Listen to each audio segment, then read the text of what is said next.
Hi, this is Paul McAndrew again from the Wellness Station. Hope you're doing okay.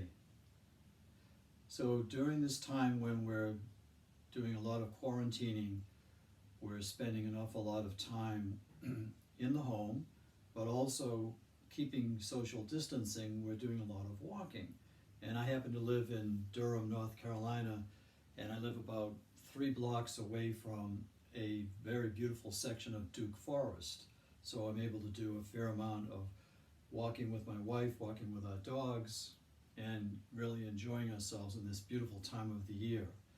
So you're taking care of yourself, you're paying attention to washing your hands and all of those various preventative measures, and you're keeping your social distance, and you're also helping your mindset by getting out there and moving around and taking nice walks. We're actually seeing people walk up and down our street that we've lived here for 18 years, and most of the people that we see walking we've never ever seen before. It's nice. We're getting a chance to say hello from a distance, getting to meet young families with little babies, etc. It's great. So one of the things that I talked about in an earlier video, I talked about 3 different things that I'm going to be offering from the Wellness Station. Lessons that relate to fitness, lessons that relate to function, and the experience of videos that relate to fun, storytelling, music, dancing, etc. So today we're going to relate to function from the point of view of walking. So we're all out there doing a lot of walking. I'm going to suggest that you experience this lesson in a way that maybe you consider doing it before you go out for a walk, maybe even pause while you're walking and just check it out. I sometimes call this pantomime walking lesson that I've created.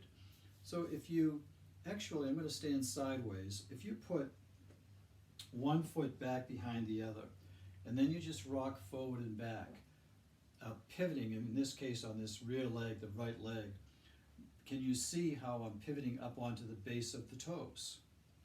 And then as my knee straightens, my heel lowers, and my foot is flat.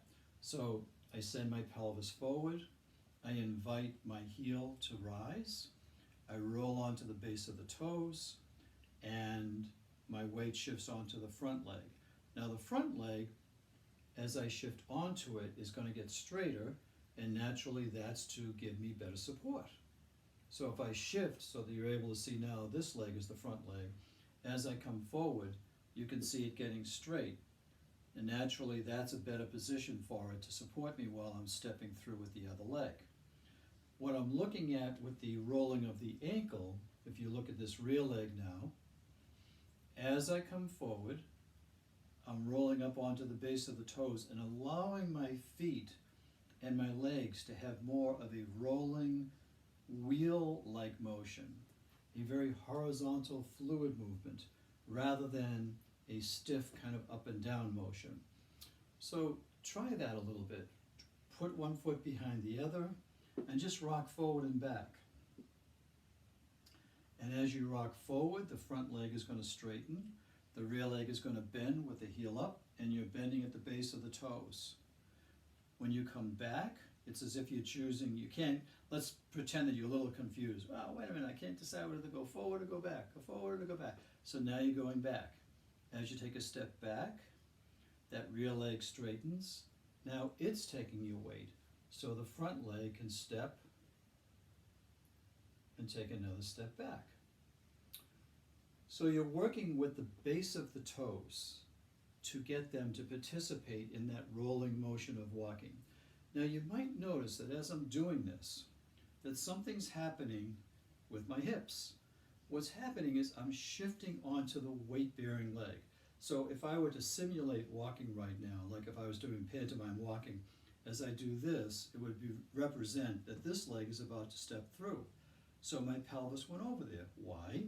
Because if I'm standing, try this while you're at home, if you're standing with equal weight on both feet, imagine standing on 2 bathroom scales, 50% of your weight on each scale, and you want to pick this leg up, you've got to get off of it. The easiest way to get off of it is not to lean this way, and you'll see that often. You'll see that in teenage boys. They're acting cool, they walk like this. It's kind of like, what's up, dude? Right? But in fact, the easiest way, and you see this in women particularly, in cultures where they carry weight baskets on their head, they walk down to the river with a jug, they fill up the jug with water. Now they're going back to where they came from. They don't want to spill any of that water because they may have just walked a mile to fill it up. As they walk, their head is stationary. So all that weight shifting, so I can pick up this leg and then pick up the other leg, is all happening by shifting from the pelvis and the hips up through into the spine. What that requires is a flexible spine. You cannot shift like this without having a spine that allows that to happen. So not only are you asking your spine to be flexible, but for those of you who have any kind of hip or spinal strain, discomfort, pain, whatever, this is an ideal way of getting looking at your spine from behind, some very beautiful lubrication and stimulation into those spinal segments. More on that in a future video. So let's go back to, you're going to go for a walk and you start rolling your ankles. Now, we started out with one foot back behind the other and shifting forward and back. Now I'm going to turn around and I want you to see that when I do that, that wherever my weight is going, my pelvis is going. So here, I'm going to bring my arms out so it's easy for you to see that. Weight bearing on the left, I'm over on that left leg. Weight bearing on the right, I'm over on that right leg. Shifting, using the flexibility, the suppleness of my spine. By the way, that's a strong core, not this whole thing of like stabilize the core and then move. Oh yeah? Okay, can I be Frankenstein? Yeah, I can, but that's not how we're designed to move.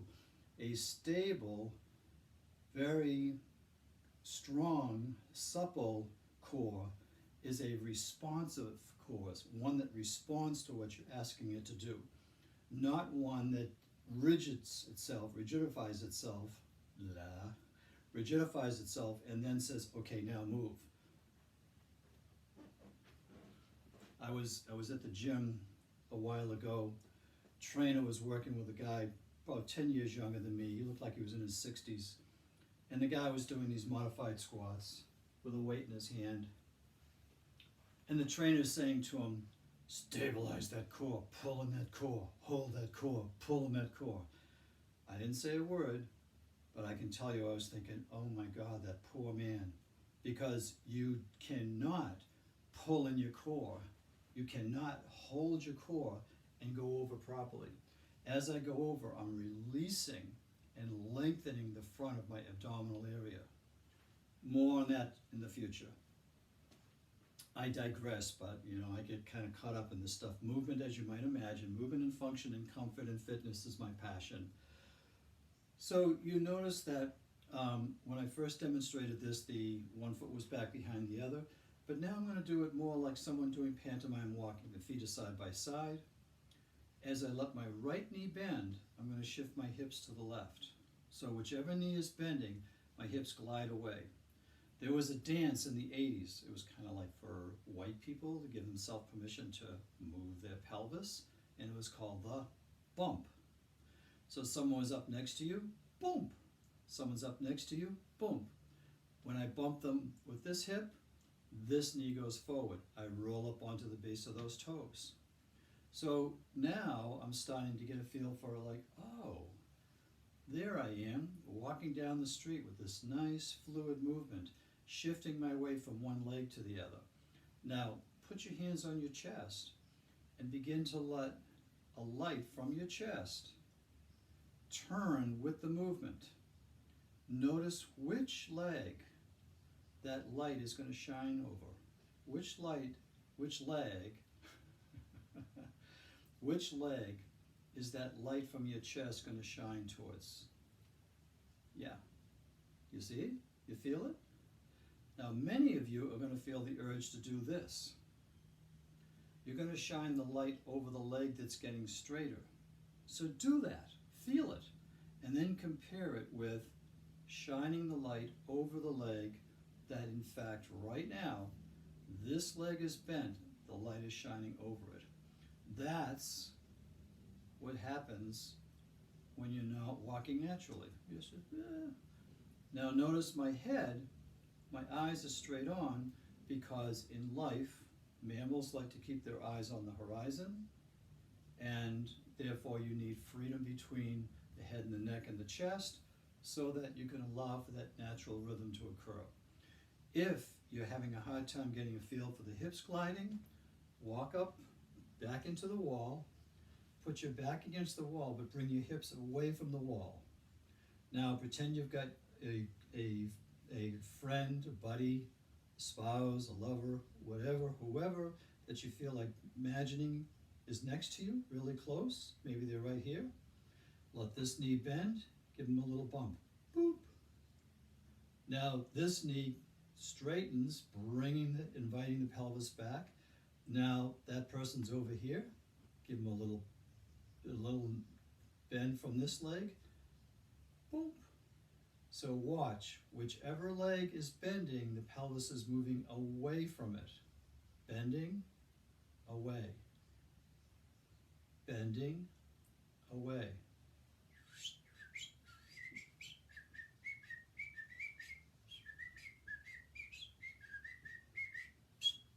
So now you walk and go for a walk, and you just free and easy and freedom.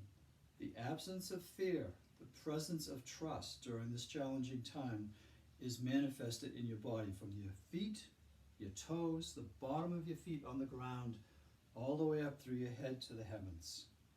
Enjoy. I love you. Stay well.